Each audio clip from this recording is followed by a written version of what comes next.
University of America.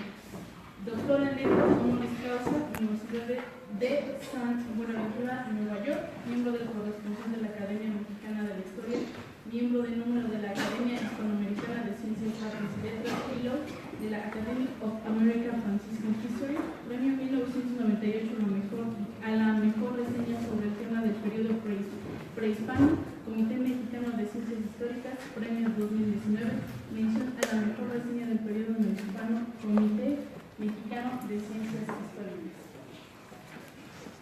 También damos la bienvenida a Erandi Rubio Huertas, licenciada en Historia por la Escuela Nacional de Antropología e Historia del Instituto Nacional de Antropología e Historia y maestra en Estudios de Arte por la Universidad Iberoamericana. Se ha desempeñado como investigadora en la Coordinación Nacional de Museos y Exposiciones del Instituto Nacional de Antropología e Historia y en la Coordinación Nacional de Artes Visuales de Lima. Como docente a nivel preparatoria en el TEC de Monterrey y en la licenciatura y maestría en la Escuela Nacional de Conservación y Restauración y Museografía del Instituto Nacional de Antropología e Historia. Ha desarrollado temas de investigación sobre historia y cultura del siglo XVIII hispano y del siglo XIX, así como investigación para guiones curatoriales para reestructuraciones de museos con nueva creación y de exposiciones temporales. Actualmente es subdirectora técnica en el Museo Nacional de Historia, Castillo de Chapultepec, del Instituto Nacional de Antropología e Historia, donde coordina las exposiciones temporales y las labores cotidianas entre las áreas de depósito de colecciones, restauración, museografía, servicios educativos, difusión y talleres de iluminación y carpintería. También damos una cordial bienvenida a la doctora Anelia Hernández Sotelo, maestra y doctora en Humanidades por la Universidad Carlos III de Madrid, licenciada en Historia por la Escuela Nacional de Antropología e Historia, investigadora en estancia postdoctoral en el Centro de Estudios de las Tradiciones en el Colegio de Michoacán, certificada en Teoría Crítica por el Instituto de Estudios Críticos ICITE, miembro del Sistema Nacional de Investigadores de Nivel 1 desde el 2013. Galardonada con la mención honorífica en el premio Edmundo Oborno del Instituto Nacional de Antropología e Historia, profesora investigadora de tiempo completo en el Colegio de Historia de la Benemérita Universidad Autónoma de Puebla, docente, investigadora, escritora y conferencista. Por favor, les damos un cálido aplauso.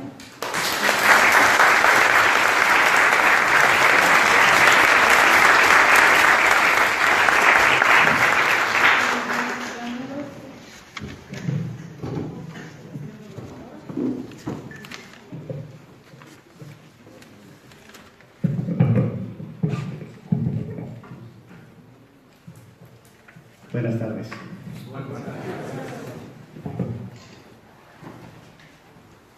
Ante todo quiero darles las gracias a Anel por haberme invitado a participar en esta presentación.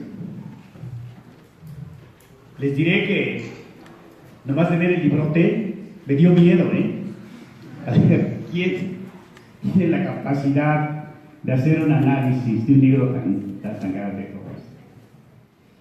Y todavía me quedé más sorprendido leyendo su introducción en la primera página, que dice que cómo le nació este interés por estudiar a los capuchinos. Dice que encontró en la biblioteca de Oaxaca un libro que se llama Falacias del Demonio. Y eso, pues claro, me espantó más. Entonces, con mi curiosidad de investigador y con la oportunidad que tenemos allí en la Biblioteca Franciscana, una biblioteca de fondo antiguo, en el que hemos recogido cerca de 30,000 volúmenes de las antiguas bibliotecas franciscanas de la zona de México, Puebla y Tlaxcala. Y que seguro que por aquí andarán las falacias de ese demonio. Y sí, efectivamente, me encontré el libro y nomás, ahora me doy cuenta por qué le llamó la atención a él. Fíjense cómo dice este título: Falacias del demonio y de los vicios que apartan del camino real del cielo, en que se descubren muchos engaños del demonio, con que oculta los caminos verdaderos y propone los falsos, y sus remedios generales y particulares. Bueno, esta es nada más una pequeña partecita del título de aquellos libros, ¿eh? Aquellos libros eran grandísimos, y luego lo que más me llamó la atención es la parte final del título, que dice: es obra utilísima para quien desea conocer los engaños de Satanás y librarse de sus lazos, como lo declara el prólogo, y que para que esto se conozca bien pide el autor que se lea el capítulo primero del tratado 5, el folio 223. Pues eso me dio más curiosidad, y ¿qué dirá ese título, ¿no? Y entonces lo busqué ahí en el libro que tenemos en la biblioteca, y dice así: Tratado quinto, que manifiesta las falacias del demonio o de los vicios que apartan del camino derecho al cielo y de la perfección. Capítulo primero: cómo para apartar a los hombres del recto camino del cielo, los demonios le hacen cruel guerra, expresada en los nombres que les da el texto sagrado. Y ahí empieza toda la explicación, los nombres bíblicos que aparecen. Y pues con razón, Anel le tomó este interés, y bueno, ¿y quiénes se dan esto? Porque esto lo escribe un capuchino. Entonces, con toda razón, digo, esto le entendí por qué le llamó la atención y le vino ese interés. Les digo, no es tanto lo del brote, ¿no? Lo que más me llamó la atención, dije, ¿cómo se entiende que se estudie esta orden franciscana, que apenas si tuvo una presencia, diríamos, en nuestro mundo mexicano? Hubo varios intentos, Ya la permanencia de la orden capuchina es ya permanente, como de 1940 para acá, en donde he tenido queridísimos amigos, algunos de ellos muy importantes en el estudio de espiritualidad franciscana, y de hecho fundaron junto con los hermanos de mi provincia franciscana un instituto de espiritualidad franciscana en México. Pero si nos ponemos a examinar los libros sobre los franciscanos en México, no les exagero, debe haber libros y artículos, más de un centenar, y diríamos que cada año van apareciendo libros académicos profesionales, no solamente hojitas devocionales, sino libros académicos sobre tanto tema franciscano. De hecho, a mí me llama la atención que, por ejemplo, en la página Educational Edu, donde subimos gran parte de los investigadores de nuestros trabajos, el trabajo más leído, mi trabajo más leído, es un trabajo que escribí hace más de 20 años, en el 83, y al menos uno diariamente aparece y está leyendo mi artículo. Digo, es el gran interés, ¿no? Bueno, ¿cómo nace esto de una orden que apenas tuvo presencia, pero que tiene un camino tan interesante desde el punto de vista histórico, y que la doctora Anel trata con una profesionalidad que sería, diríamos, un libro de enseñanza para todos los que quieren meterse a los temas de la historia? Es decir, no solamente recoger datos, hacer un choricero de datos, de fechas y de nombres, ¿no? Sino a ver qué significado tienen eso en nuestra cultura. Y eso es lo que nos hace Anel en este libro. Nomás para explicarles esto, les menciono lo siguiente, ¿no? Ya el título tiene un significado importantísimo, porque va a ser la línea de investigación y de trabajo importante que nos da. El título dice, es serio el título, ¿no? Aunque a ustedes les parezca un tanto fogoso, ¿no? Pero es muy serio. Dice, una historia de barbas y capuchas. ¿Por qué de barbas y capuchas?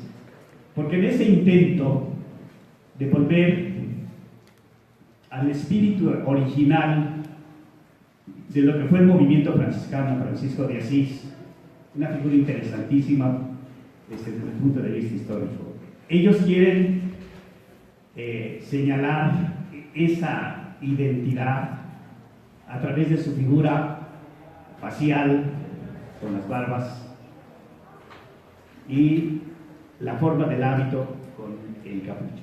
Digo, ya desde ahí empieza un tema bien interesante, a todos nos va a traer. El subtítulo es todavía mucho más interesante. Dice, bueno, la historia de Vargas pero dice, la destrucción de la figura de San Francisco por los frailes capuchinos, siglos XVII y XVIII. Si no entendemos esta palabra destrucción, les pido que vayan al diccionario de la lengua miren, ahí el diccionario lo tiene muy claro. El diccionario dice destrucción, acción y efecto de deconstruir. Bueno, ¿y qué cosa es deconstruir? Deshacer analíticamente los elementos que constituyen una estructura conceptual. Perfecto, ahí tenemos la idea de lo que es el libro. ¿Qué concepto tenían los franciscanos de San Francisco? Y entonces vienen todos esos movimientos dentro de la orden para deshacer, pero analíticamente, y al mismo tiempo rehacer esa figura conceptual que había desarrollado. Bueno, San Francisco es un ser histórico, pero bien interesante cómo cada uno tiene su concepto de San Francisco. Y el tema que era mucho más, para mí, mucho más inteligible con el título del primer capítulo, que es en la siguiente forma. En el primer capítulo hay el subtema que habla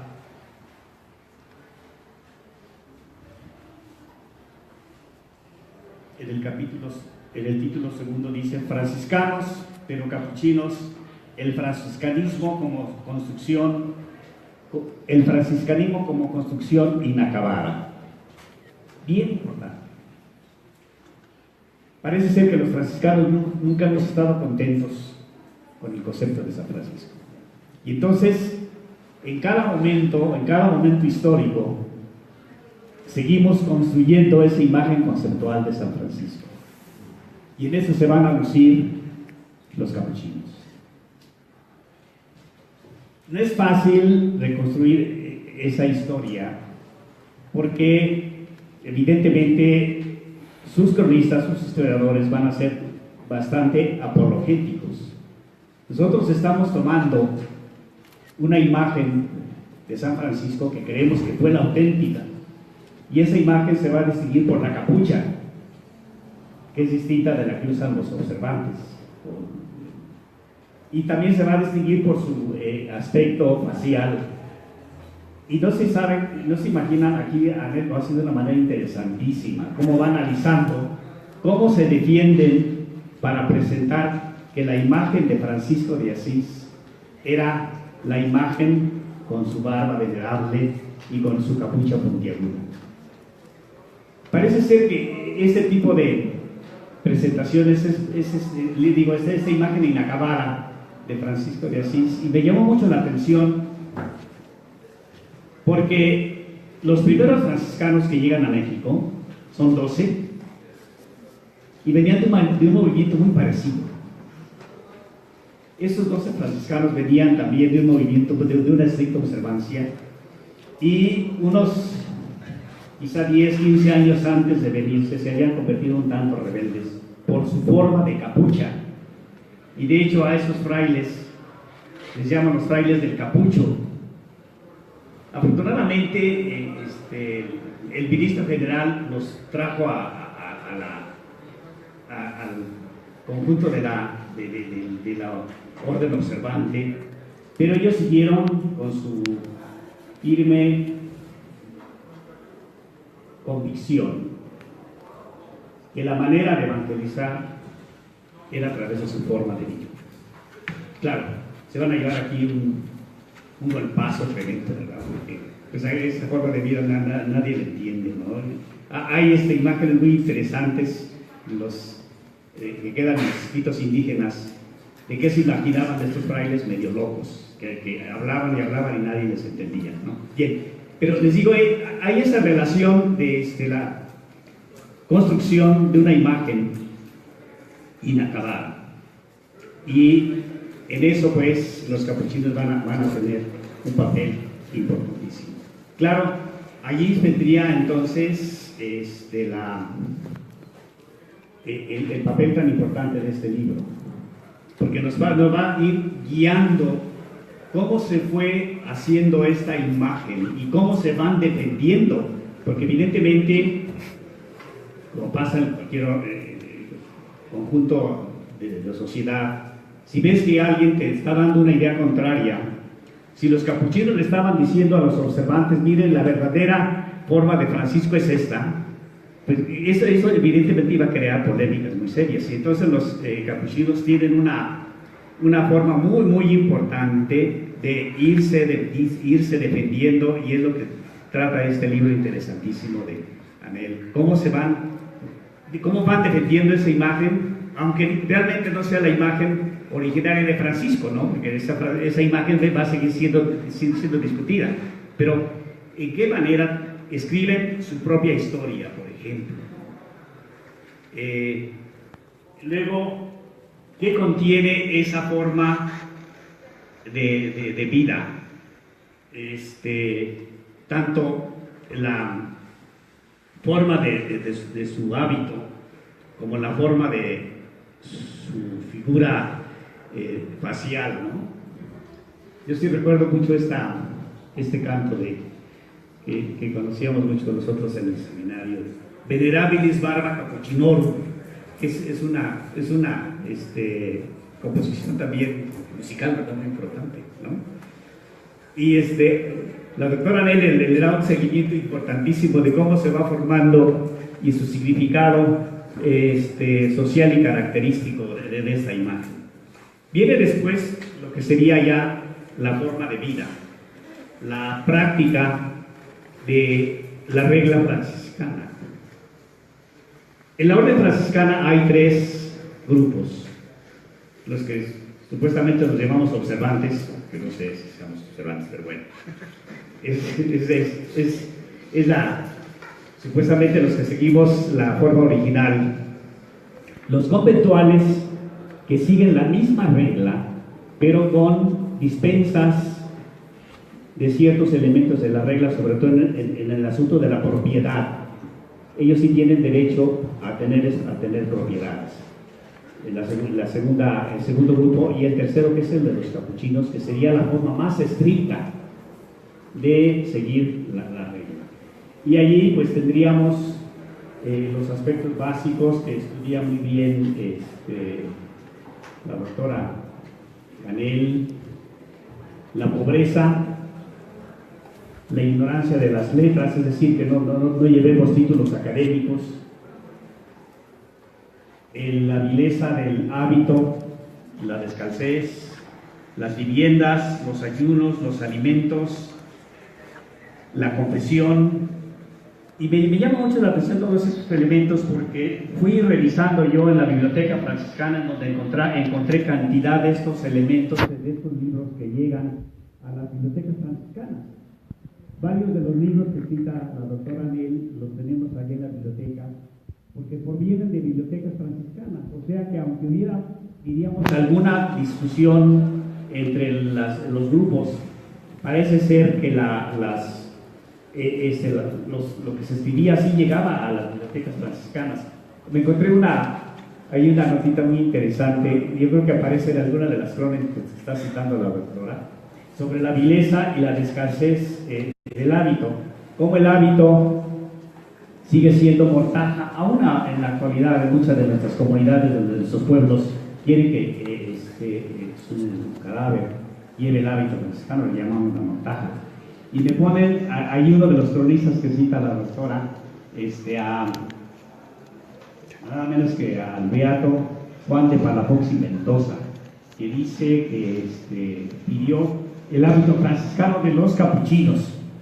Lo que le llamó la atención de esto es que el cronista que está citando ella dice el obispo franciscano y virrey de la Nueva España. Desde luego que no fue nada de franciscano, ¿eh?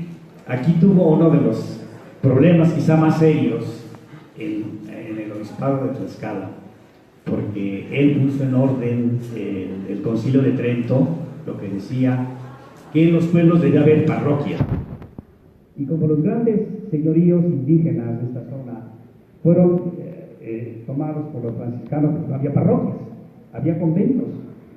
Entonces, el obispo Palafox dice, el concilio me lo dice muy claro, así es que no les quito la iglesia, ustedes tengan ahí su convento, pero yo enfrente les pongo la parroquia, ¿no? Y por eso muchos de los antiguos pueblos siempre tienen, enfrente del convento tienen la parroquia. Entonces me llama la atención que este cronista dice, el obispo franciscano y virrey de la Nueva España. Bueno, a lo mejor sí quería los franciscanos, ¿no? Pero de franciscano no tenía nada. El último capítulo se dedica al convento. Igual es interesante ver cómo los espacios conventuales tenían que estar de acuerdo con el sentido que ellos tenían de la vida franciscana. Y en esto, pues, la doctora nos hace un análisis bien claro de cómo estaban expuestos esos conventos, con la gran ventaja de que aquí en nuestra América pues hay no hubo conventos franciscanos, hubo misiones en Venezuela, por ejemplo, pero grandes conventos que son los de los frailes, los de la observancia. Entonces tratar el tema era mucho más complicado, pero ella lo sigue de una manera muy interesante a través de las fuentes que tiene a su mano. ¿Por qué me gusta este libro? En primer lugar, porque está estudiando un tema al que nadie quería acercarse, pero no solamente porque se está estudiando el tema, sino porque se le estudia con un profesionalismo increíble. Hacer historia no significa recoger nombres, recoger lugares, recoger fechas. Es recoger sí fuentes propias de la época, pero cómo las estamos leyendo a nosotros ahora. Y eso es lo que la doctora se ha ganado un gran premio, al menos en mi consideración, por este hermoso libro que nos ha dado. Muchas gracias.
Y ver lo concurrido que está esta presentación. La verdad es que me llena de orgullo y de felicidad. Bueno, pues yo les quiero leer algunas notas sobre mi experiencia al leer esta obra. Y bueno, el escrito está dividido en distintas partes y bueno, se las haré saber por cómo está estructurado. Bueno, el título de estas notas es La experiencia de leer una historia de barbas y capuchas, un periplo por el universo cultural capuchino. En primer lugar, quisiera expresar que me siento sumamente honrada de que la doctora Anel Hernández Sotelo, amiga y colega, me haya hecho la invitación a formar parte de la presentación en México de su libro Una historia de barbas y capuchas, La deconstrucción de la figura de San Francisco por los frailes capuchinos, siglo XVII y XVIII, editado por el Instituto Colombiano de Antropología e Historia. Asimismo, quiero agradecer a la Facultad de Filosofía y Letras de la Benemérita Universidad Autónoma de Puebla, en especial a su director, el doctor Ángel Xocolotzi Yáñez, por su apoyo para que pudiera estar aquí con ustedes. 1. La experiencia. En el título de este escrito utilicé las palabras experiencia y periplo, porque confieso que la lectura del libro que nos reúne hoy aquí, en la Puebla de Los Ángeles, me llevó a un viaje mental y de desplazamiento que tuvo sus inicios en el siglo XIII y que se detiene, por lo pronto, en el siglo XXI con la figura del fraile metalero Cesare Bonizzi, en quien coinciden, por un lado, la vigencia de la orden y, por el otro, una de las actividades más emblemáticas y practicadas por los capuchinos, la predicación.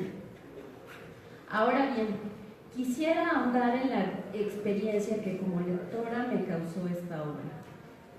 Cuando Anel me hizo llegar el libro, constaté que no iba a ser una lectura breve. Y conociendo la inteligente mirada de historiadora, antropóloga y la buena pluma que la caracteriza, decidí adentrarme en sus páginas con una pregunta que me persigue desde que se topó por primera vez con un capuchino a través de un libro, Fray Félix de Alamín y su obra Falacias del Demonio, precisamente, del cual se desprendió su tesis de licenciatura en Historia hace ya más de 10 años.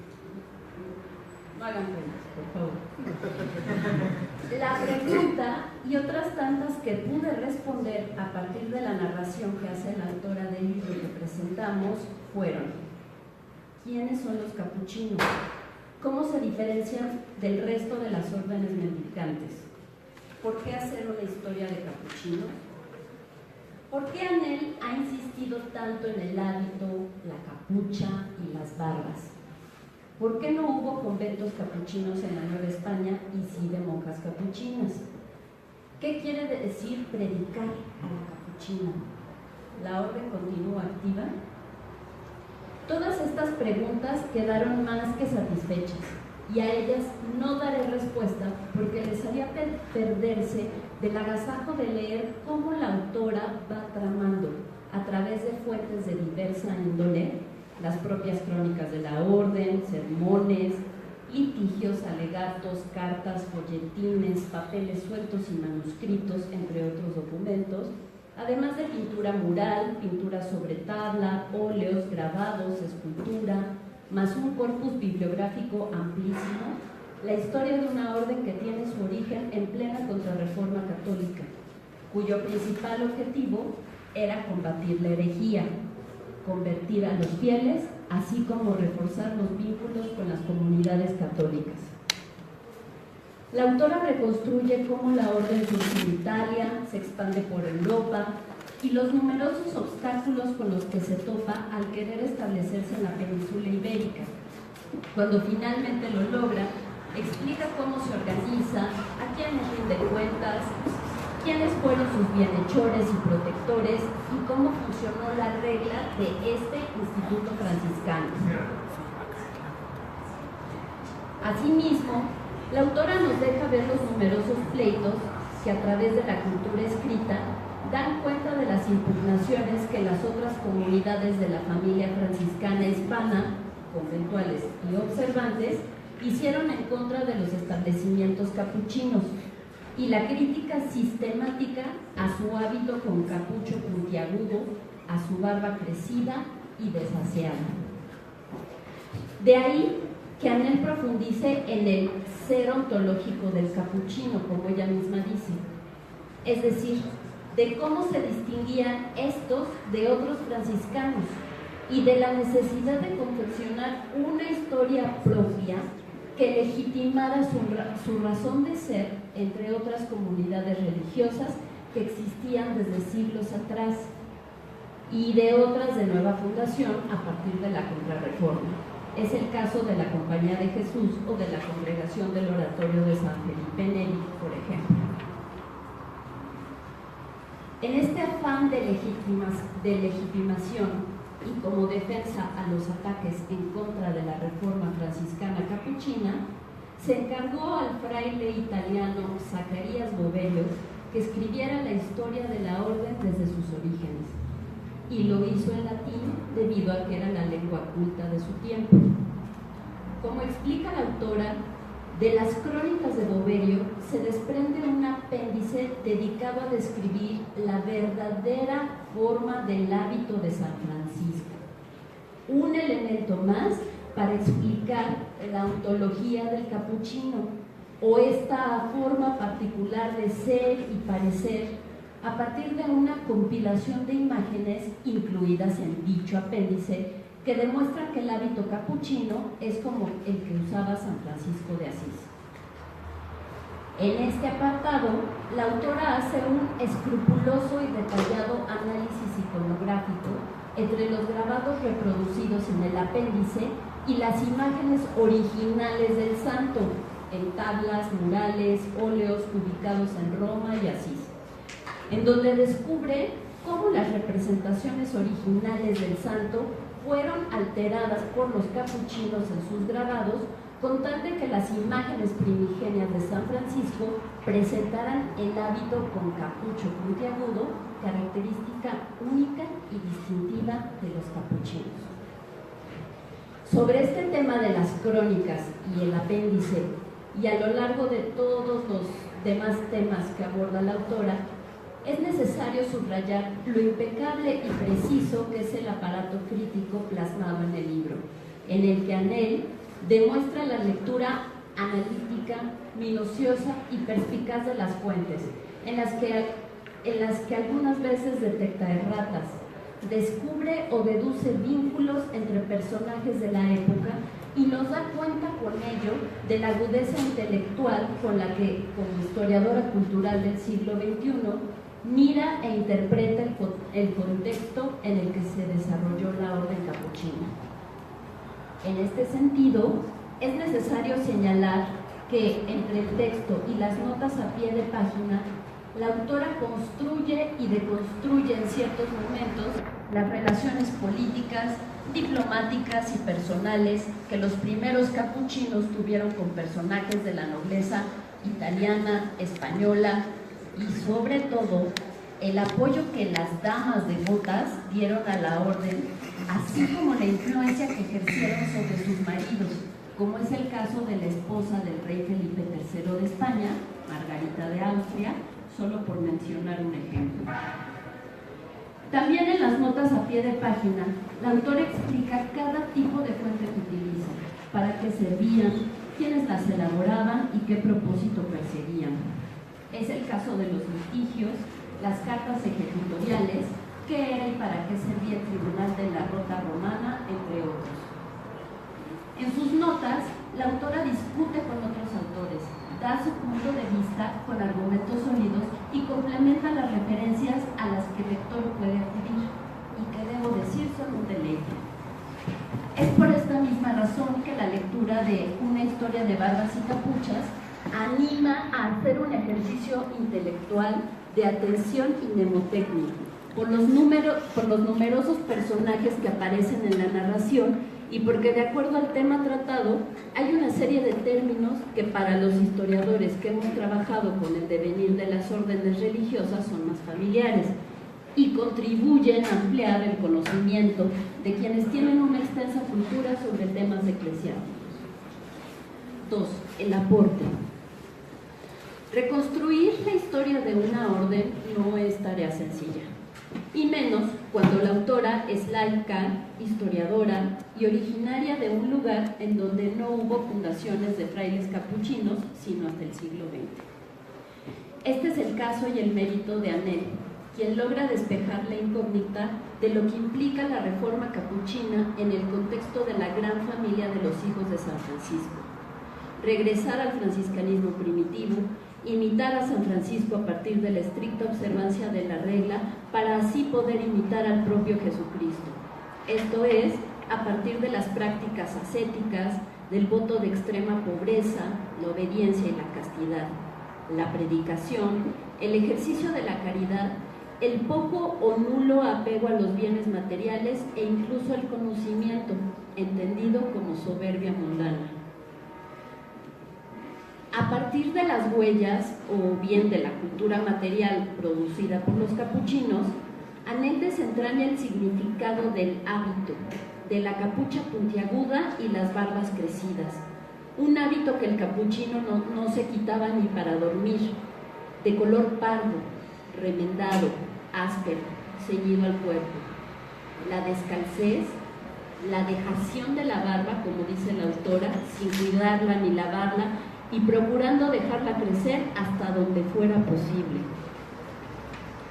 Esta imagen, creada por los propios capuchinos, era desagradable al mundo de la época de los siglos XVII y XVIII en los que centra su trabajo la autora. Sin embargo, contaron con la aceptación y el gusto por sus sermones de parte del pueblo llano que se identificaba con ellos. La imagen que deseaban proyectar era la del Santo de Asís, demacrada, estrecha, humilde, que emulaba a Jesús y a su apostolado. Por ello se concentraron en la práctica de la predicación, que por mucho tiempo enfatizaba más el adorno y la forma que el contenido mismo del sermón, así como en las misiones que eran de carácter temporal, tanto en las comunidades católicas como de herejes e infieles. Reformar, convertir, impulsar el arrepentimiento fue su objetivo y propósito de ser entre la grey, así como cultivar la oración, el ayuno, la penitencia y la mortificación en el convento. El reto para la autora: entender y explicar al lector esta forma de ser en el mundo moderno capitalista y cada vez más laicizado, siguiendo la pista de esta orden que, como ella misma escribe, es anacrónica, pues insiste en vivir como en el siglo XIII, cuando el mundo occidental del antiguo régimen estaba en sus postrimerías.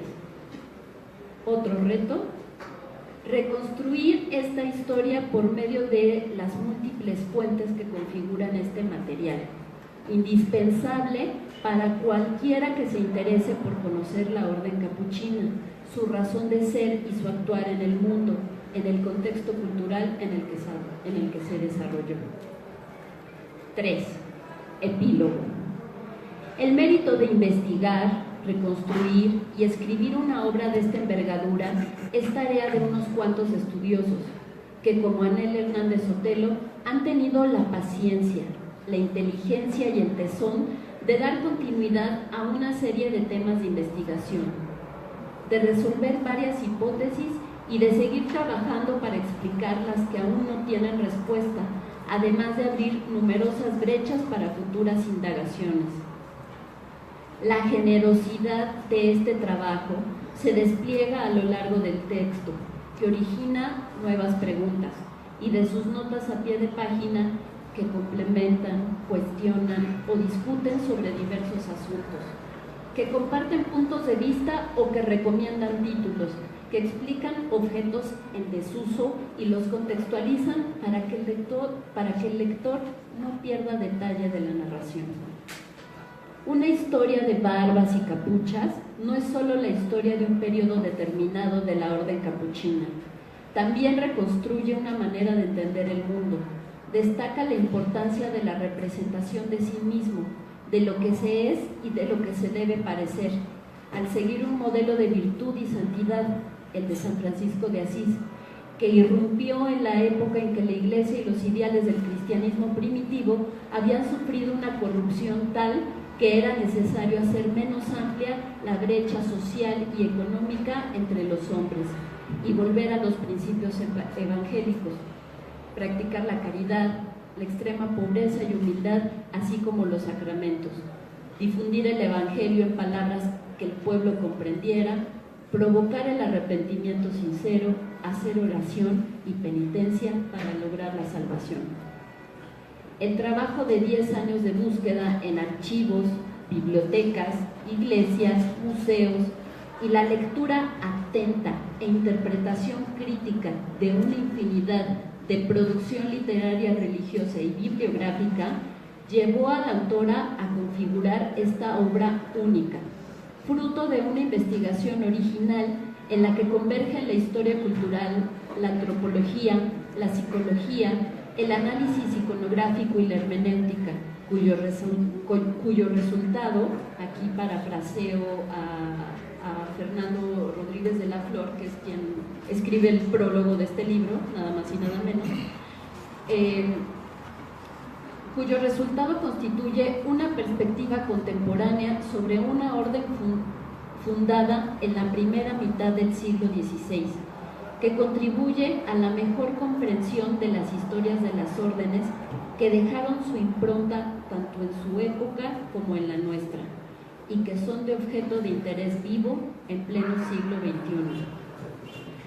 Gracias, Anel, por seguir la huella capuchina.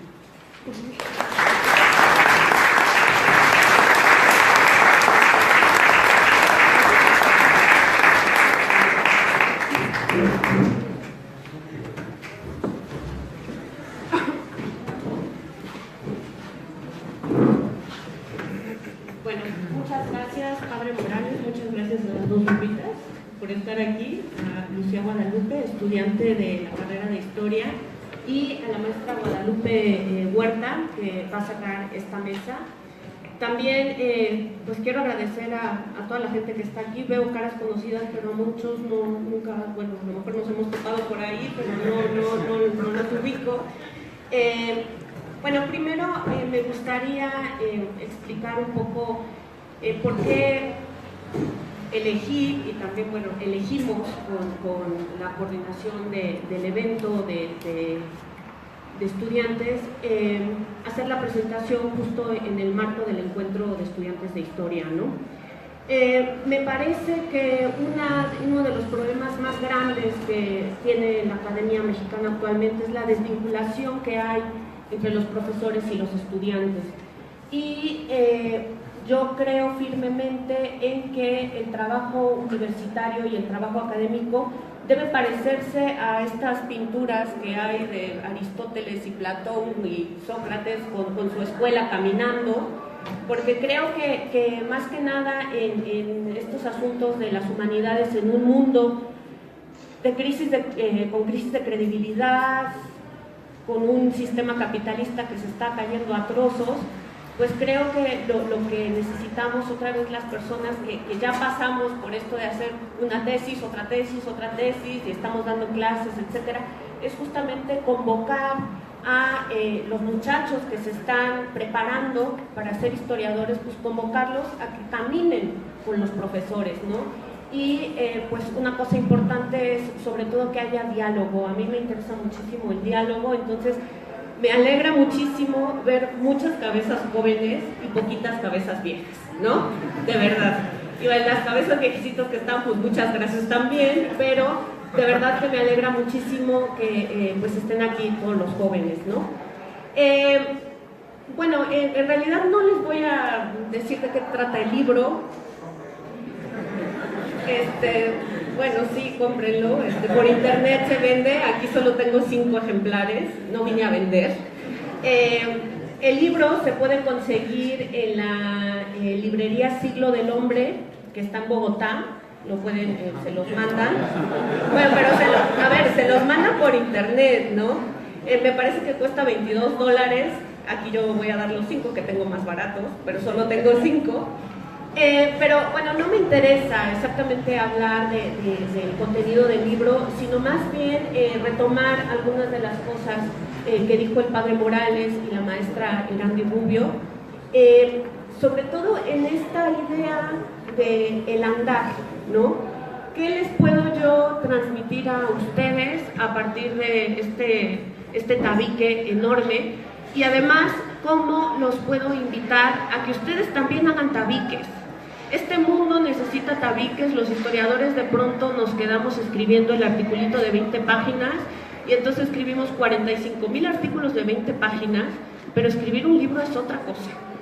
Entonces, y escribir un libro, además, un tabique, eso implica que hay mucho que decir y poco que se ha dicho.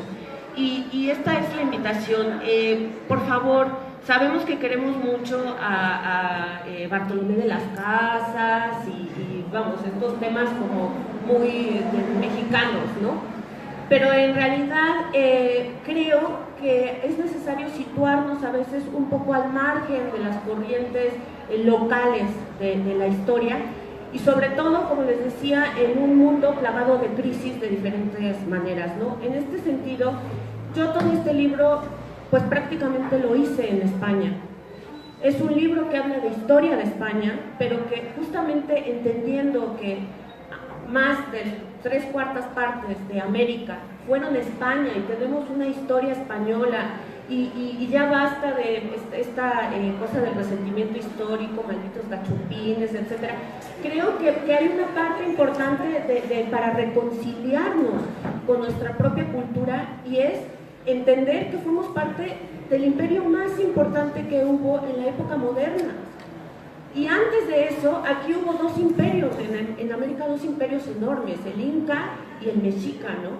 Entonces, la invitación también es para que ustedes que están jovencitos vayan quitándose el chip del localismo y entonces entender que sí pueden estudiar algo que incida en su colonia, en su barrio, etcétera, pero verlo en lo macro. Y además ocupando todas las herramientas de este siglo XX que los historiadores tradicionales, generalmente con cabecita de nube, pues gente que todavía usa la computadora solo como máquina de escribir, etcétera, y dice que todo lo que hay en internet es falso. No es cierto, ¿no? Lo que pasa es que hay que ser también inteligente y hay que saber buscar, pero este libro yo no lo hubiera podido hacer si no existe el internet, si no me voy 4 años y medio a España, si no estoy constantemente viendo qué artículos salen, etcétera, gracias al internet. Y además hay una cosa maravillosa. Ahorita que yo les dije, ¿pueden conseguirlo en Bogotá? Claro, todo el mundo dice, sí, pero estamos en el siglo XXI. Conseguir un libro en Bogotá es cuestión de un clic. Entonces, esa es otra parte de la invitación, sobre todo a los chicos y las chicas estudiantes, que no tengan límites. Yo no sé si este libro va a pasar a la historia como los libros que guarda el padre franciscano en la biblioteca franciscana, ¿no? Ojalá que sí. Pero lo que sí sé es que este libro es único y no lo estoy diciendo porque soy la autora, sino porque me aventuré, como dijeron los dos, a hacer algo que nadie había hecho. Había capuchinos por un lado, por otro, en documentos, etcétera, pero cuando uno se preguntaba quiénes son los capuchinos, la respuesta era unos franciscanos reformados. Y eso absolutamente no le dice nada a nadie, ¿no? Entonces, cuando yo justamente me hago esa pregunta basal y empiezo a tener un montón de crisis existenciales porque no daba la respuesta, pues entonces empiezo a recopilar fuentes y quiero recoger lo que dijo el padre Morales, hacer historia no es recoger datos. Llegó un momento en que yo tenía un montón de datos, pero no sabía cómo acomodarlos. Entonces, para la gente que le interese hacer historia de la religión, número 1, tiene al principio que leer todas las crónicas de la orden que se hayan escrito forever and ever, nunca jamás, hasta el final de los tiempos, ¿no? Generalmente nos queremos saltar todo para encontrar el documento que es así como súper especial y lo que me va a dar fama, etcétera. No, es que el punto no es encontrar el documento, el punto es saber contextualizar ese documento y una cosa interesante, problematizarlo.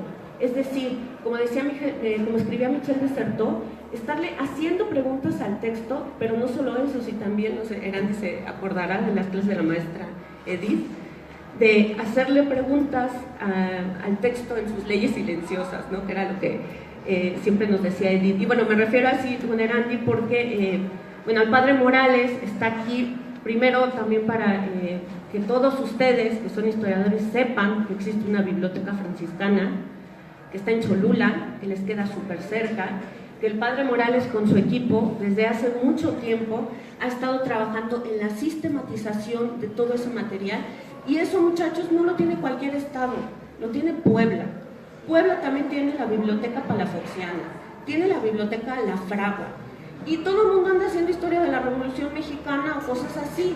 Entonces, está muy bien, pero de verdad, Puebla, muchachos, para hacer historia de la religión en la época moderna, es súper importante porque no es un desprecio a los otros estados, pero es que en los otros estados se van a encontrar con que el archivo de franciscanos es un cuarto de 2x2 con cajas.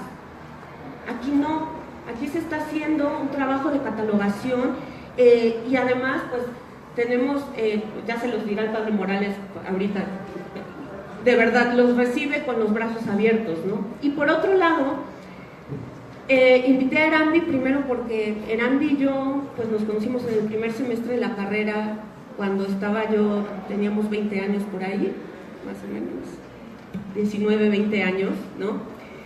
Y me parece que de la generación es la única que ha seguido por este camino, ¿sí? ¿Varias? Varias, porque además casi éramos chicas. Bueno, pero por el camino de la investigación, yo de mi generación, pues a la persona que reconozco es a Erandi, porque además otra cosa importante es que pensamos que los historiadores lo único que nos queda en el infeliz destino es dar clases y escribir artículos alguna vez en la vida y ya. Y la maestra Erandi resulta que además de ser especialista también en el tema barroco y en el tema de la historia del arte de la pintura novohispana, pues es subdirectora técnica del Museo de Chapultepec.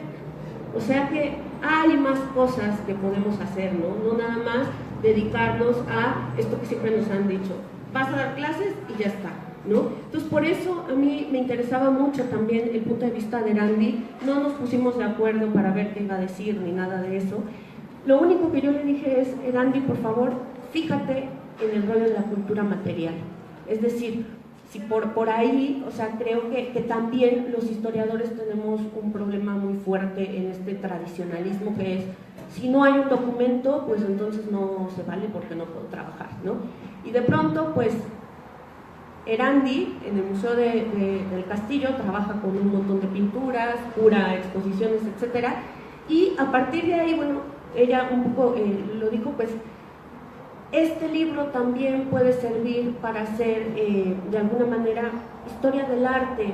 El padre Morales decía, bueno, los primeros franciscanos que llegaron parecían capuchinos, ¿no? Sí, efectivamente, y de hecho hay algunas pinturas que el hábito no es café, es azul. Eso también hay que investigarlo, ¿no? Y eso también, vamos, aquí en Puebla tienen todo, ¿no? Supongo que la gente que está aquí es porque de alguna manera le interesó el tema, porque los que son mis alumnos saben que no voy a dar puntos extras ni nada de eso, aunque se hagan ilusiones y aunque no.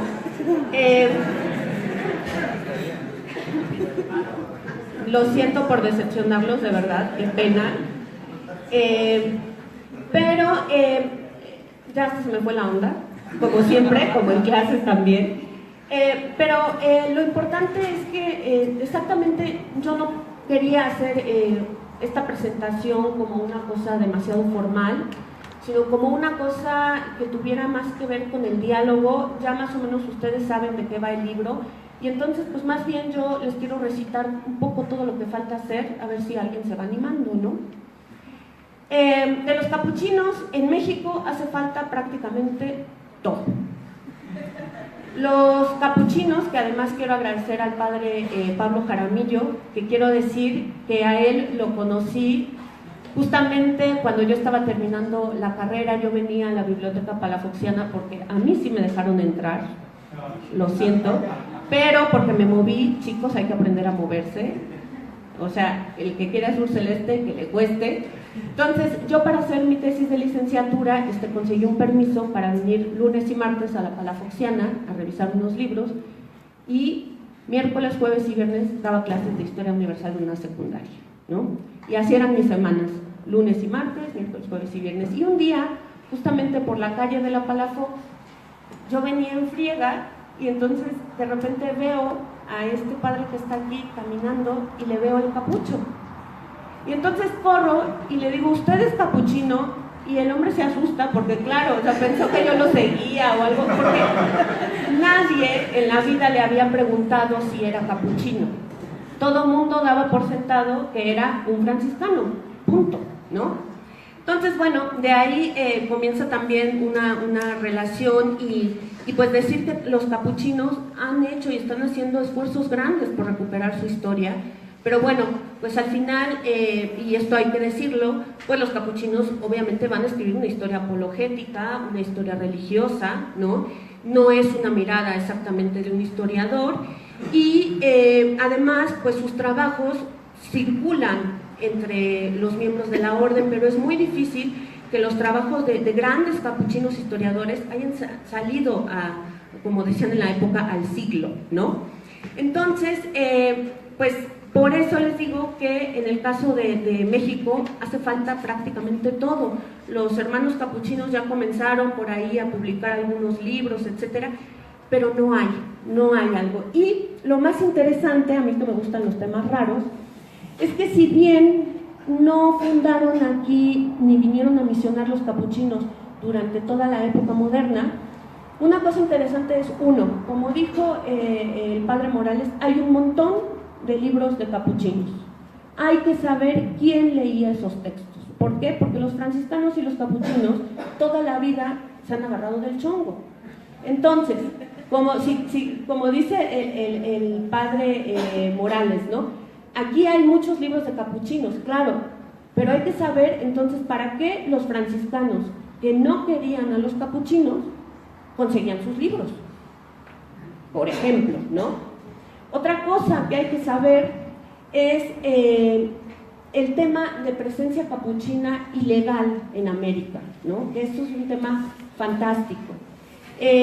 Los capuchinos solamente vinieron a hacer una misión por ahí de 1760, y bueno, de ahí surgió por ejemplo el libro de Francisco de Ajofrín, que es el Diario de México, y que muchos historiadores lo usan para ubicar qué templos había en Oaxaca, porque él estuvo varios años y hizo un poco lo de Humboldt, pero más en mini y en micro, y sin ser anglo y con todas estas cosas.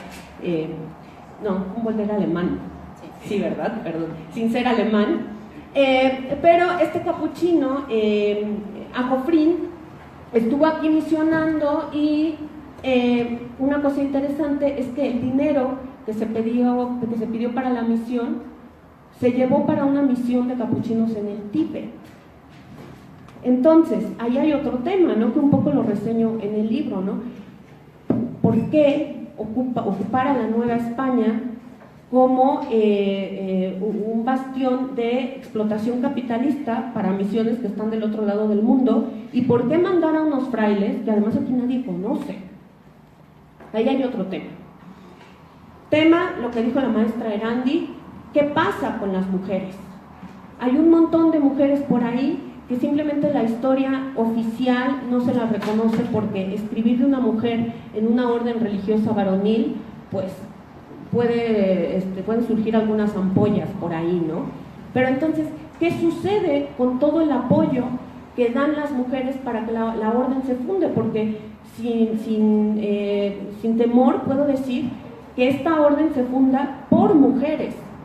Las mujeres son las que reúnen a unos cuantos capuchinos fugitivos que andan por ahí y les dicen, vamos a poner un poco orden en esto, ¿no? Pero además esas son mujeres que son primas, sobrinas y parientes del Papa. Y estas relaciones religiosas no son solamente relaciones religiosas. Quien le guste hacer historia de las religiones y piense que solamente se va a dedicar a analizar devociones, está muy equivocado. La religión es política, y la política es economía, y la economía es poder. Entonces, este libro no nada más habla de si los frailes comían mucho o comían poco y cómo hacían sus penitencias. Este libro de alguna manera lo que intenta es situar a una orden religiosa muy joven, que bueno, para los que no son historiadores decirles 1528 no es nada joven, pero para quien es un historiador 1528 es una época muy joven, ¿no? De una época muy joven surge una orden religiosa que además, y esto también hay que estudiarlo, además es una orden que en determinadas cuestiones compite con los jesuitas, son contemporáneas, y en determinadas cuestiones se hermanan con los jesuitas, y de hecho hay capuchinos que llegan a ser conocidos como jesuitas capuchinos. Eso también hay que estudiarlo. Entonces hay un montón de temas por ahí, y bueno, lo que podría decir en suma, y sobre todo dirigiéndome a los chicos y a las chicas jóvenes y bellos que andan por aquí, a los feos no, nada más a los jóvenes y a los bellos, es, primero, el historiador tiene que tener imaginación. Si el historiador no tiene imaginación, no va a pasar de hacer una historia positivista, como decía el padre, de nombres, de datos, y ya está. La erudición está muy bien, a veces. Yo creo que más allá de la erudición, el reto es que el historiador pueda plantear problemas desvinculándose nada más de hacer historia. El historiador tiene que ser también psicólogo porque trabaja con muertos, y los muertos también eran personas. El historiador tiene que ser antropólogo porque trabaja con sociedades. El historiador tiene que ser también, de alguna manera, una suerte de lingüista para entender cómo circula la comunicación en determinada época. Entonces, desde aquí yo sí les digo, no se casen con la idea de que el historiador solo tiene que hacer historia y solo tiene que leer cosas de historia. Hay que ampliar el mundo y hay que ampliar la geografía. Tampoco se casen con el tema de que tienen que hacer una tesis sobre México porque es lo más fácil. No, es que México en la época moderna era parte de un imperio. Entonces, si tenemos imaginación, podemos hacer una historia de las relaciones entre los capuchinos de Brasil con los capuchinos de Colombia y los capuchinos de España y su impacto con la intelectualidad novohispana, a pesar de que no estuvieron aquí. ¿Por qué? Porque tenemos un montón de producción que además tiene marca de fuego y sabemos a qué bibliotecas perteneció, lo que significa que incluso podemos rastrear la vida del libro. En este sentido, también los quiero invitar a que conozcan la línea de los estudios sobre cultura escrita, que es un poco la línea que, es parte de la historia cultural, pero es la línea que a mí me interesa, y es entender también que el texto rebasa el mero documento, que todos somos texto. Ahorita estamos siendo texto cada uno de nosotros cuando vamos caminando, cuando estamos hablando, etcétera, porque nos estamos leyendo todo el tiempo. Y una de las cosas con las que yo empecé esta investigación era justamente saber o intentar entender cómo leer a los capuchinos.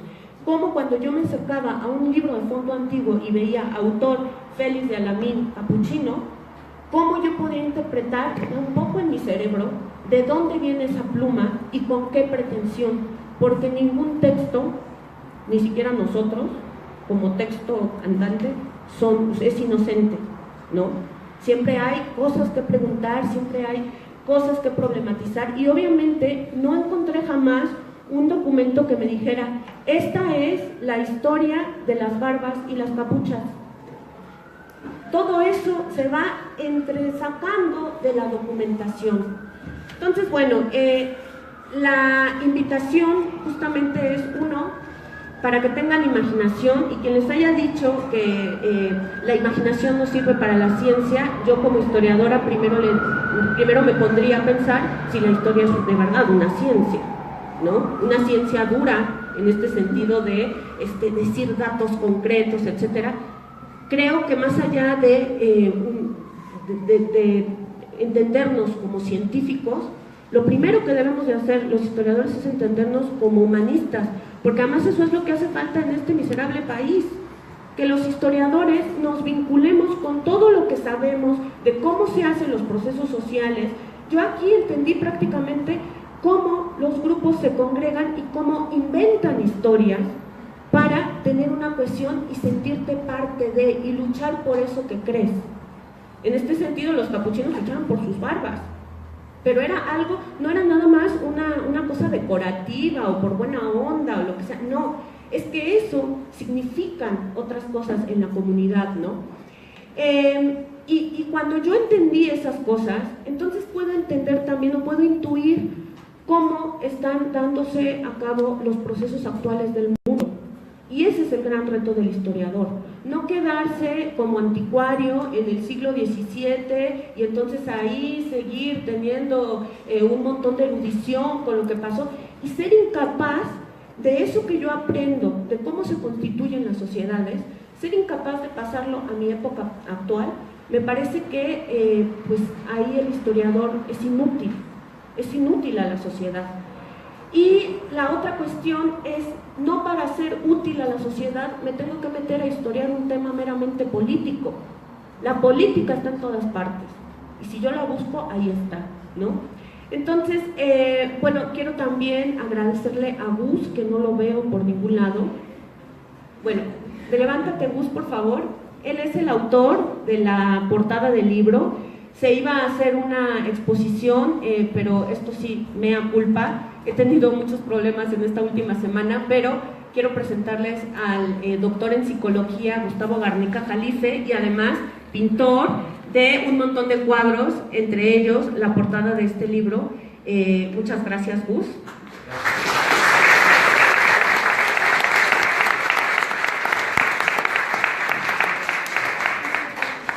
Y bueno, pues finalmente agradecerle siempre a mi familia, que muchachos, yo sé que estamos en una edad muy difícil y que a su edad solemos odiar a los padres, ¿no?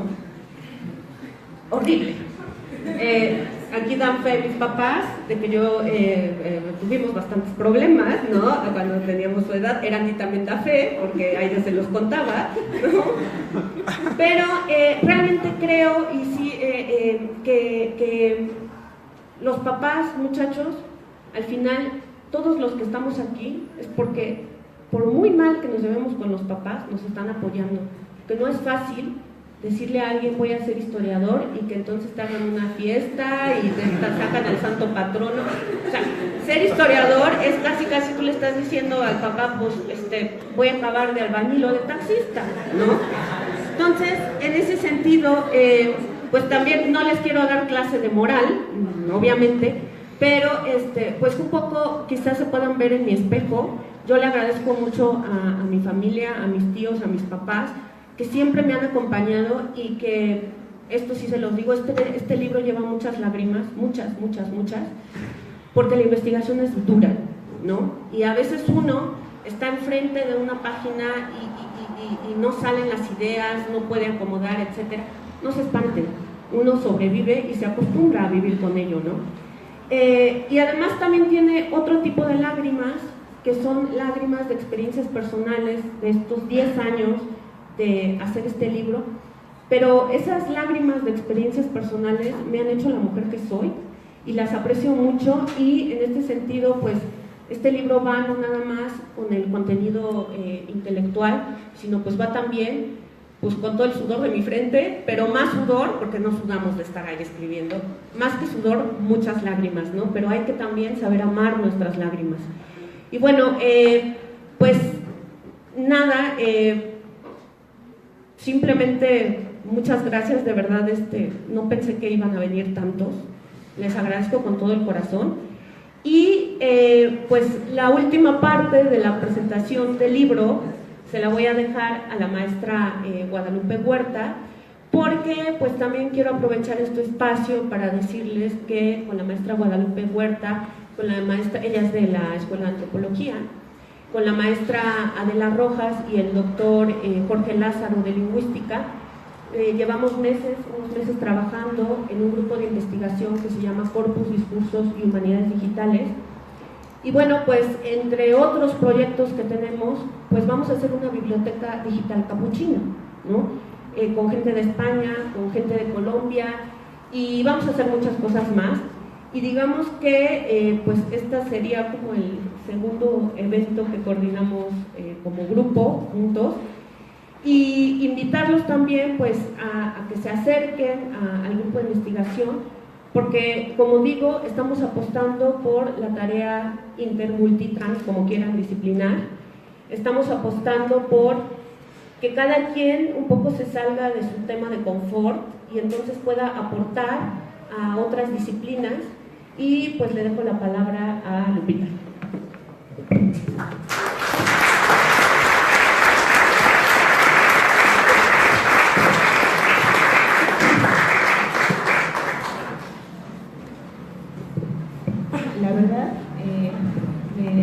gusto estar con ustedes hoy aquí esta tarde en la presentación de este libro. Debo decirles que yo, bueno, seguramente si los colegas se asustaron cuando vieron el bonche, el ladrillo, yo me asusté más cuando le dije a Anel, está muy grande. Y me dijo, pude haber escrito más.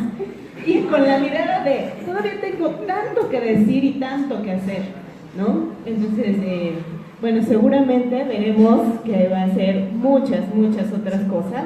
Nos llena de expectativas. Una cosa que también me parece muy importante de este libro es que la introducción que escribe la autora termina invitándonos a que de este libro se hagan muchos puntos suspensivos. Es decir, nos invita a que nos apropiemos del libro. Esto quiere decir que nos deja puerta abierta para que le digamos, ¿sabes qué, Anel? No estoy de acuerdo contigo con lo que estás diciendo. No estoy de acuerdo contigo con la manera en que lo estás analizando. O ¿sabes qué? Sí estoy de acuerdo contigo con lo que estás haciendo, con lo que has logrado. Anel acaba de decir algo muy importante. Ella está muy interesada en el diálogo. Quiere dialogar con otras personas a través del texto. Y esto tiene mucho que ver, pues por supuesto, con esta línea de investigación que a ella le interesa, que es la cultura escrita. La cultura escrita es fascinante. Hay algunos autores que sostienen que la cultura escrita es el mayor invento de la humanidad. Es lo que permitió que nos desarrolláramos de la manera en que nos hemos desarrollado. No lo sé, pero definitivamente es fascinante. Porque encuentras al otro a través del texto, porque te encuentras a ti mismo a través del texto. En ese sentido, este libro también puede ser muy apasionante. Y bueno, a mí en lo particular, el asunto de los estudios religiosos, de verdad, no solo no me gusta, sino que me disgusta. Pero bueno, vamos a dialogar, ¿no? Vamos a dialogar del grupo. ¿Qué fue cuando empecé a hojear el libro y demás? ¿Qué fue lo que me pareció muy interesante? Encontré varios puntos de convergencia de este grupo, con este grupo en el que estamos trabajando, Corpus Discursos y Humanidades Digitales, ¿no? Yo soy antropóloga y socióloga política. Entonces dije, bueno, a ver, vamos a ver, ¿qué podemos sacar de aquí? Y fue sumamente, digamos, tranquilizador ver que no era un libro religioso que excluyera justamente este aspecto del poder y las relaciones políticas. Justamente la primera pregunta que a mí me salta cuando empiezo a hojear el libro es ¿por qué no hay capuchinos? ¿Por qué no se fundaron una orden de religiosos capuchinos en la Nueva España? Esa es la pregunta que definitivamente los va a dejar atrapados ahí, ¿no? Pero de ahí me puse a pensar, a ver, ¿cómo está el asunto? Lo que Anel está haciendo es, pues, finalmente decirnos, a través de la deconstrucción de la figura de San Francisco de Asís, cómo es que los capuchinos están conformando y constituyendo su identidad. Cómo es que ellos establecen su autopercepción y su autorrelación con ellos mismos. Pero no solamente eso, para poder definirse ellos mismos, entonces tienen que definir cuáles son esos otros con los que quieren interpelar y de los que se quieren diferenciar. Y entonces dije, claro, Anel en el fondo, es una antropóloga negada. Descubrí eso, claro. Si no lo es, por lo menos tenemos puntos de convergencia y entonces sí, puntos de diálogo. Entonces, ese es el primer aspecto. El otro aspecto es que la doctora reúne un gran corpus documental. Realmente es excepcional la manera en que ella revisa, cataloga y ordena y organiza las fuentes que consulta para escribir este libro. Y esto nos lleva a algo que también tiene que ser un punto de convergencia cuando planteamos el trabajo multitrans interdisciplinario, o lo que nos salga, ¿no? Entonces, ¿cuál es la metodología que vamos a utilizar y cómo vamos a estar trabajando o abordando estos documentos? Pero algo más importante aún, este corpus documental, como bien lo señalaba, no solamente es un corpus de texto, o sea, de libros o de artículos. No, la doctora incorpora imágenes, incorpora objetos, que son, como bien lo ha dicho, otros textos, y que además en nuestro mundo cotidiano, en nuestra realidad cotidiana, estamos más allegados a ellos pues a través de los medios digitales y de las redes sociales. Todo el tiempo estamos consumiendo textos, todo el tiempo estamos consumiendo mensajes, todo el tiempo nos volvemos nosotros un mensaje y hacemos de los otros, porque a veces ellos no quieren serlo, pero nosotros los volvemos un mensaje. Entonces ese es otro punto de convergencia para el trabajo interdisciplinario.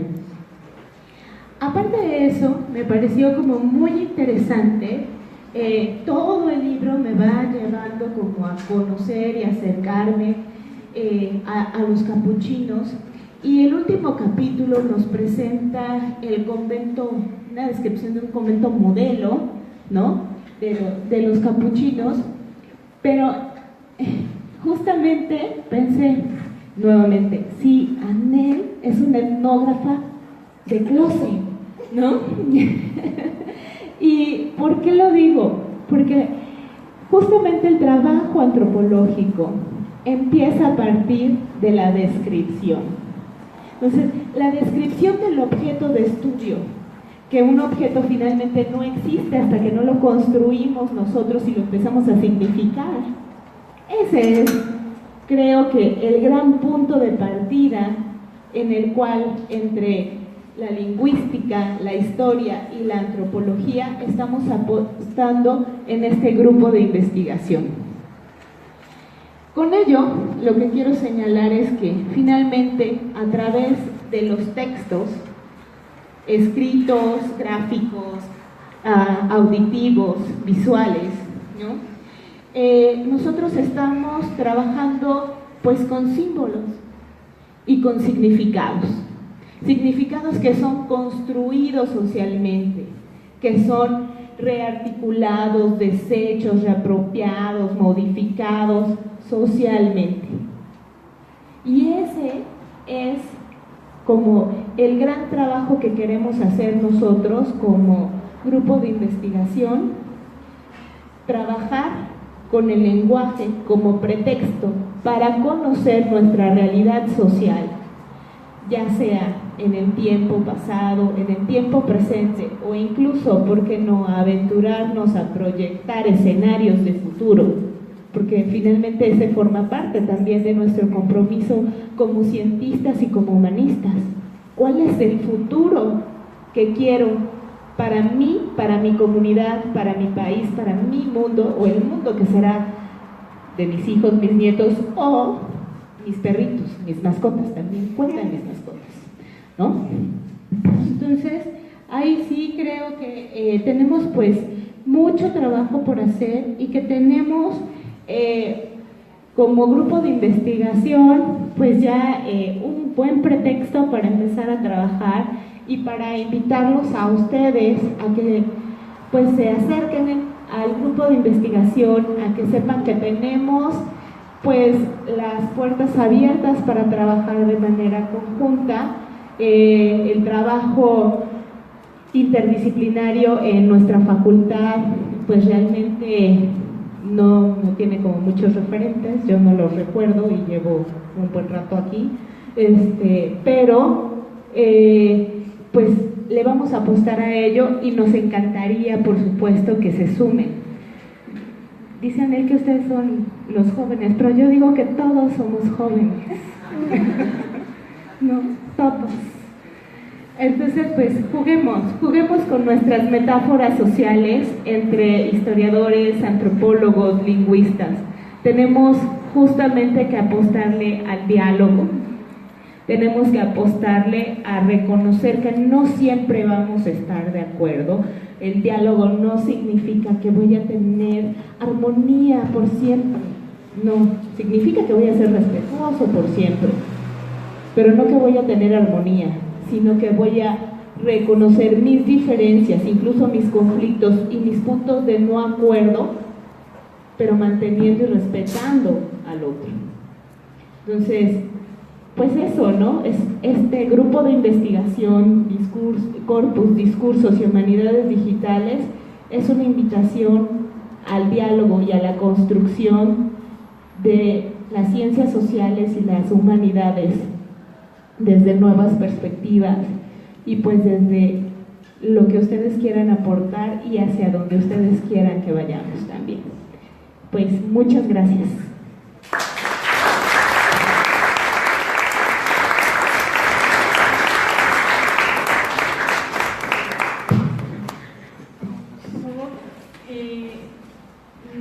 Me parece que es importante abrir una sesión de preguntas para quienes estén interesados en el libro y pues en esta magistral presentación que nos han hecho.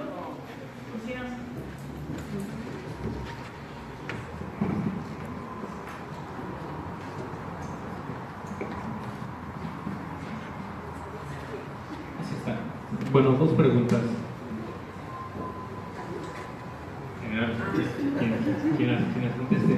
Las diferencias que caracterizan a las diferentes reformas de la Orden Franciscana, en cuanto a sus reformas, van encaminadas a dos puntos principalmente: el espíritu de origen y la pobreza. Esto manifestado en el hábito, las barbas, casas, conventos, capuchas, intentando así representar la verdadera figura franciscana y de San Francisco de Asís. ¿De qué manera estos cambios externos logran un cambio interno o espiritual? ¿O simplemente los esfuerzos y cambios van encaminados a sostener una apariencia? Primera pregunta. Segunda pregunta. A partir del Concilio Vaticano II, la Iglesia exhorta a las órdenes religiosas a la vuelta a los orígenes, al espíritu original. Sin embargo, revisando la historia franciscana, nos damos cuenta que ya en el mismo siglo donde nace la orden, con Francisco, y claro, muere el fundador, estoy hablando del siglo XIII, se habían hecho intentos por sostener y regresar a los orígenes. ¿De qué manera tu libro en el siglo XXI puede apoyar a la orden franciscana a la reconstrucción del espíritu franciscano?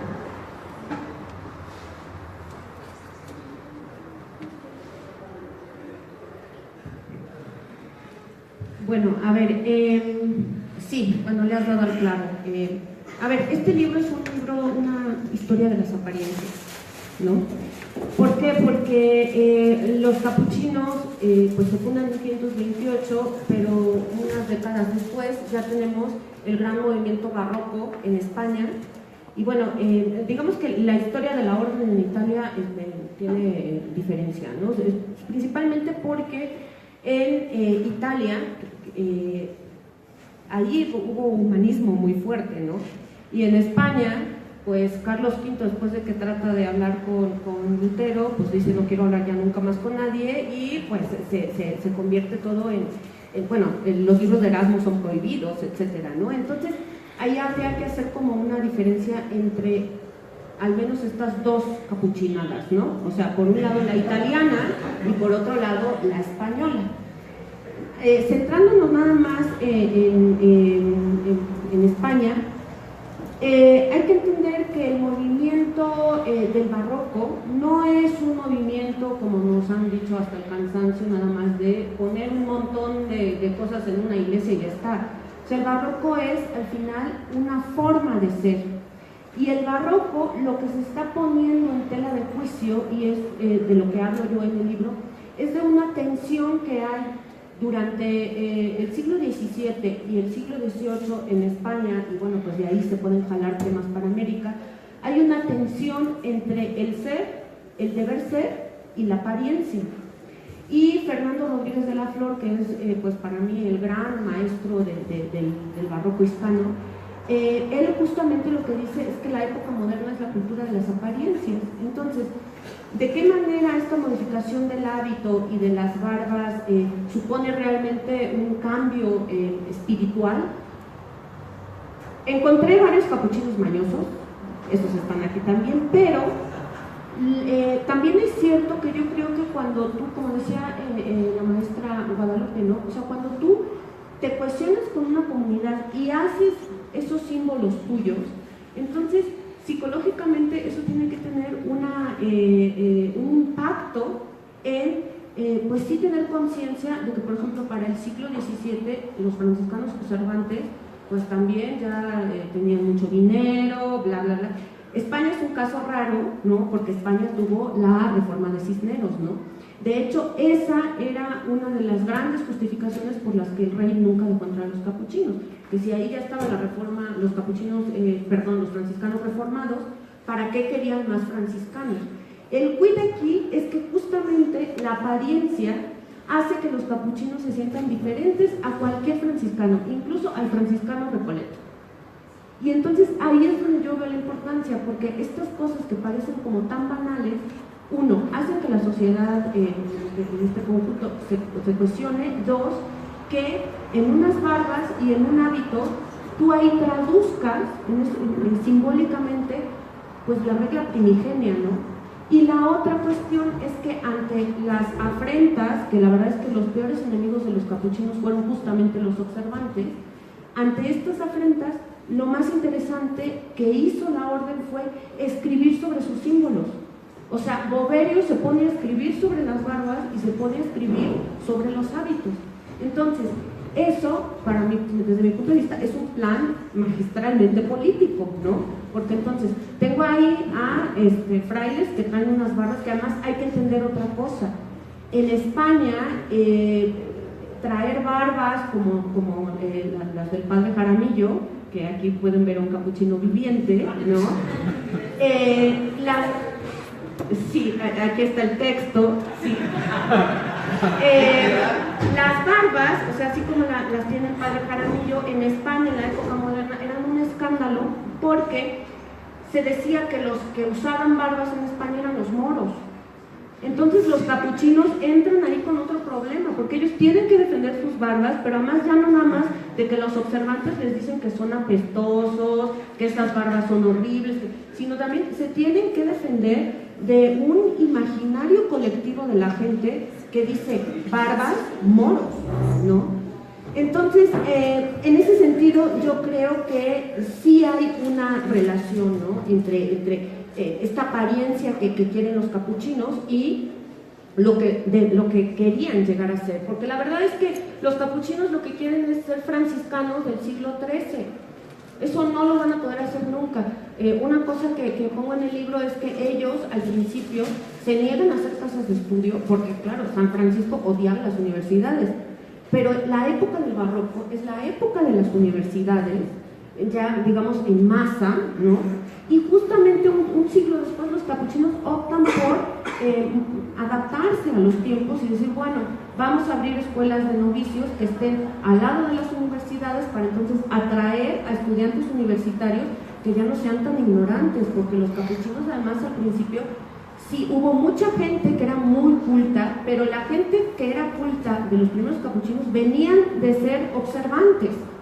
La gente que entró directamente a ser capuchino era gente idiota, en el sentido de iletrado, ¿no? Porque idiota en la época significa pues que no tiene idea para escribir. Entonces, bueno, todas estas cosas sí me parece que se pueden ver en esta tensión entre la apariencia y el ser, ¿no? Entre el parecer y el ser. Y a mí me parece que si bien muchos capuchinos lucraron con esta imagen muy populachera, en realidad yo creo que el espíritu de la reforma sigue por esos ideales. O sea, ahora el padre Jaramillo trae sus barbas, pero ya no es, ya no los obligan a tener barbas, pero pues vayan a preguntarle al padre porque él ha decidido dejárselas, por ejemplo, ¿no? O Erandi mencionaba a Fratello Metallo, ¿no? El capuchino metalero, que pues es un capuchino que, así como está el padre Jaramillo, se subía al escenario y cantaba heavy metal, y él decía que era predicantore porque las letras eran sobre la Virgen de Guadalupe, la Virgen María, etcétera, ¿no? Entonces, me parece que por ahí yo te podría decir que yo creo que sí acota para el ser, ¿no? Aunque obviamente pues la apariencia es importante. Y en el siglo XXI, ¿cómo podría esta obra abonar a la historia del franciscanismo? Bueno, primero abre el crisol de lo que es el franciscanismo, ¿no? Segundo, porque no sé si esté tan ventilado el asunto, pero yo aquí me enteré de unas cuitas al interior de la orden franciscana entre conventuales, observantes y capuchinos, que nada desperdiciables, ¿no? Entonces creo que eso ayuda también, podría ayudar, no sé si ahorita ya se lleven mejor, pero podría, espero que no se agarren ahorita a golpes, porque el padre es franciscano y el padre es capuchino, ¿no? Pero me parece que en el siglo XXI, al interior de la orden, incluso les puede ayudar para entender dónde comienzan los conflictos, ¿no? Y pues para los laicos, sobre todo para los que nos dedicamos a periodo barroco, bueno, pues abre un montón de posibilidades más, ¿no? Una de las cosas por las que yo también me quedé como agarrada del tema capuchino es que yo por ahí en los libros clásicos de El hombre medieval, El hombre romano, esta colección que sacó Alianza, en la del hombre barroco, en la parte de la predicación, que son articulitos de difusión, etc., decía que de pronto hay una época en la que la predicación predicación de mucho hablar, de mucho ruido y pocas nueces, se le conoció como predicación a la capuchina. Daba igual si el predicador era dominico, jesuita, etc. Entonces ahí yo me di cuenta del impacto realmente que tuvo esta proyección, y que aparte viene de un impacto de la apariencia, ¿no? Entonces, ¿eso cómo nos puede ayudar a entender el siglo XXI? Perdón, pero es que los políticos siguen predicando, cada vez lo hacen peor, y ahí también podríamos entonces hacer un símil de cómo, por ejemplo, estas configuraciones barrocas, mnemotécnicas, de persuadir, del espectáculo, que además está dentro de un contexto religioso, pero como hoy en el siglo XX somos parte de esa espectacularidad que se inventa en el barroco, ¿no? Entonces a mí, en el siglo XXI, a mí este libro me explica muchas cosas del siglo XXI, ¿no? Y sí creo que para la orden franciscana en general, pues sí les dejo algunas dudas de estas cosas, ¿no? No sé si... ¿Alguien más? Si te levantas y... No, desde aquí. Hablando de su libro, de hecho los puntos me parece que es un libro difícil, son 10 años de trabajo, pero ¿cuál fue el punto más complejo y por qué de trabajar?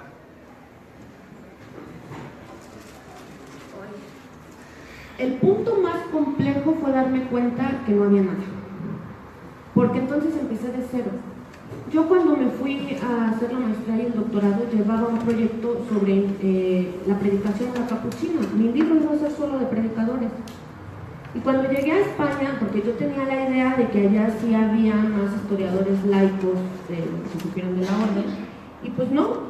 Entonces, el punto más difícil fue ir a los archivos, tener información de archivo y decirme a mí misma, no entiendo nada. Y entonces por eso hace rato les decía, si quieren trabajar órdenes religiosas, no hagan como yo, no pierdan el tiempo, yéndose luego al archivo a ver qué encuentro. Hay que leer las crónicas, porque las crónicas te resuelven muchos huecos que la documentación no te da. Entonces, digamos que el punto más difícil fue empezar de cero, y lo que yo ya descubrí es que cuando vuelvo a empezar de cero, lo primero que tengo que hacer es irme a los libros de la época y a las crónicas de la orden. Entonces, ese fue uno. El otro punto, quizá, sí, es el estado de la cuestión, por lo mismo, porque pues no hay bibliografía. Y la otra, este tema se ha estado trabajado, pero en artículos o sea, los capuchinos no se habían trabajado como orden, sino como una nota a partir de criticar el franciscanismo, ¿no? Entonces, el otro punto fue eso, el estado de la cuestión, pero ustedes como están en el siglo XXI y yo también, eso se resolvió relativamente fácil gracias al internet. Por medio del internet, entonces yo pues me fui contactando con gente para que me enviara cosas. Otra cosa importante, trabajar con órdenes religiosas siendo laico es muy difícil. Es muy complicado que te dejen entrar a sus archivos, y más si eres mujer trabajando en una congregación de hombres, ¿no? De hecho, recibí pues algunos, no voy a decir insultos, pero sí malos tratos, ¿no? Así de pues, chismosa, ¿qué hace aquí? Además siendo mujer y entre puros, ¿cómo pretende entrar al convento? No sé, ¿no? Luego, bueno, si te topas con frailes buena onda que además entienden tu trabajo, el archivo de Capuchinos de Sevilla ya lo tengo para mí solita y para tesistas, por ahí si alguien quiere, ¿no? Con el padre Pablo, allá en las Águilas también. Entonces, digamos que el segundo punto difícil fue el estado de la cuestión y el poco diálogo que pude entablar con la mayoría de frailes. Eso sí lo tengo que decir. Entonces, ahí también a la gente que esté interesada en hacer este tipo de trabajo, que sí, soy antropóloga, no negada, más bien disfrazada de historiadora, pero a mí la antropología me gusta mucho. Lo que pasa es que me gusta más lo viejo que lo de ahora. Bueno, en fin.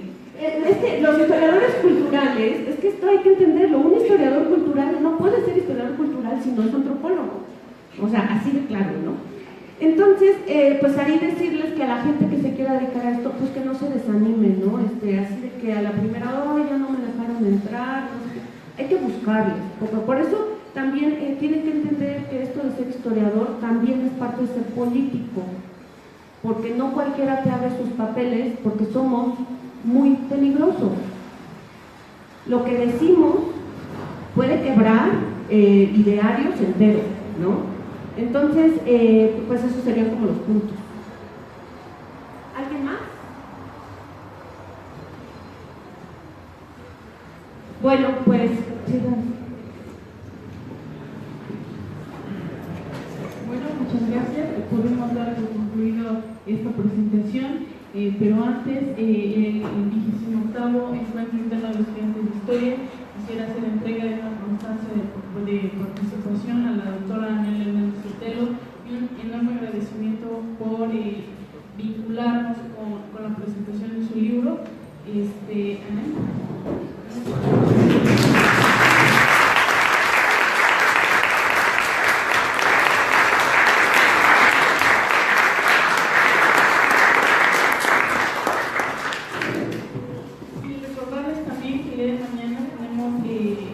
Más actividades, como menciona la doctora Anel, para promover el diálogo, para estar como historiadores presentes y también hacerle el conocimiento a nuestra sociedad que estamos presentes y como hay de que somos y seremos útiles a la sociedad.